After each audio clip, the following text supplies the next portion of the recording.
experience.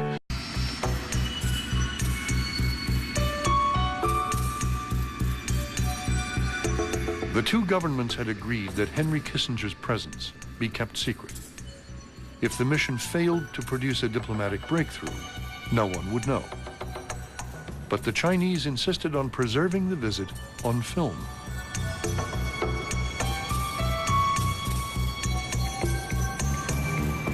The National Security Advisor had only 48 hours to lay the groundwork for Nixon's visit. Soon after the Americans arrived, word came that the Chinese premier, Zhou Enlai, was on his way. Up until then, Kissinger was quite relaxed. But then he became very nervous.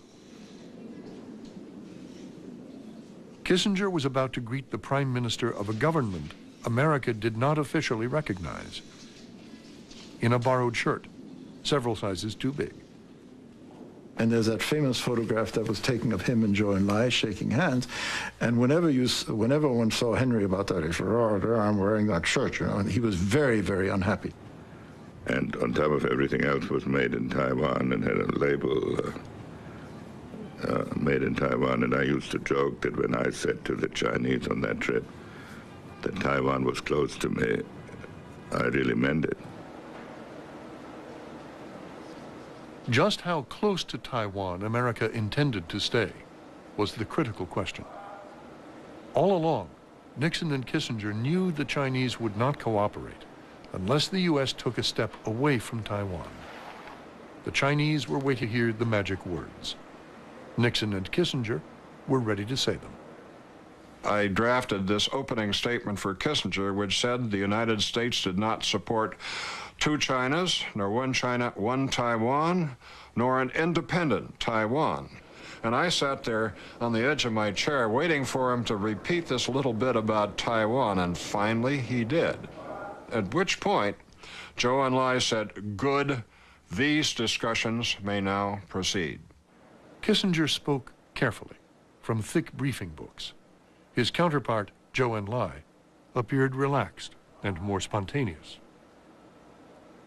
He spoke from only one or two little handwritten pieces of paper. It's obvious that he'd written them himself. And he referred to his notes very, very rarely. Kissinger felt that he was being upstaged. Here he was with these several books piled in front of him, so he slammed it and shoved it aside, and that was the last we saw of the book.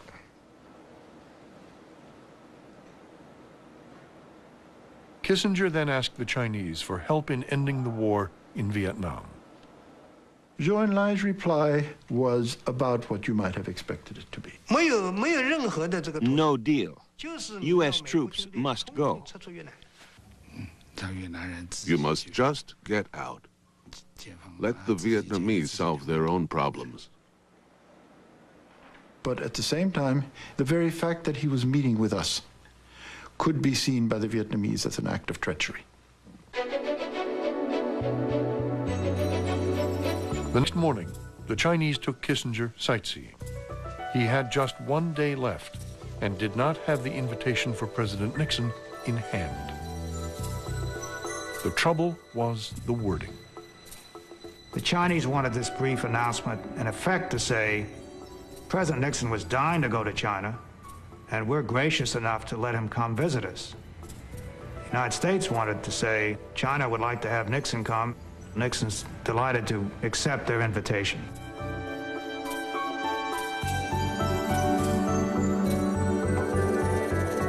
The delegations worked all night to find the words. At dawn, they had them. Once the announcement is made, Zhou Enlai told Kissinger, it will shake the world, which won't be able to sleep.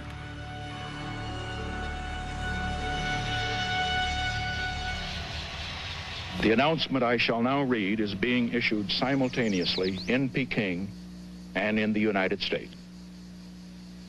Knowing of President Nixon's expressed desire to visit the People's Republic of China, Premier Zhou Enlai, on behalf of the government of the People's Republic of China, has extended an invitation to President Nixon to visit China.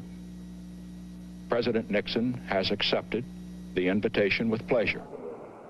The reaction was swift. Taiwan's ambassador, James Shen, accused Nixon of selling out his country. I got a 20-minute notice last night from Mr. Rogers, the Secretary of State. He called from California. My friend Jimmy Shen, who was the ambassador, he was really taken aback, just shattered by this. I say we regret this, and we lodge a protest, a strong protest. Do you expect, on the basis of your protest, are you asking if the president not go to Peking? Well, that's the whole purpose of the protest. Nixon tried to reassure Taiwan and quiet the critics within his own Republican Party. He persuaded conservative leader Senator Barry Goldwater to support the China trip and sent California Governor Ronald Reagan to explain the new policy to Chiang Kai-shek. Personally, I think the communist Chinese are a bunch of murdering bums, Reagan wrote in a letter to a friend. But in the big chess game going on, where Russia is still head man on the other side, we need a little elbow room. There was one reaction Henry Kissinger wanted to hear for himself. He placed a call to the Soviet ambassador. Kissinger called me and said, Anatoly, I've been on a trip. I knew he had been to Asia, but China? That was a surprise. At the Central Committee, the news hit us like a bolt from the blue. My colleague said, America will be China's ally. Kissinger, what else has he agreed? When Nixon visits Beijing, anything could happen. All this will make things very difficult for us. Where will it all end? Nixon's gamble worked. 4 days after his announcement, the Kremlin invited the president to Moscow. Long-stalled arms talks would now proceed. As we moved closer to China, the Soviet Union didn't want to be left behind. They moved closer to us. So the Russian game made the Chinese game work. The Chinese game made the Russian game work. But in September 1971, events in China threatened Nixon's strategy. After an alleged coup attempt, Mao's hand-picked successor, Lin Biao, was killed in a suspicious plane crash. Many high-ranking military leaders were replaced. Washington worried that the upheaval could jeopardize the president's visit.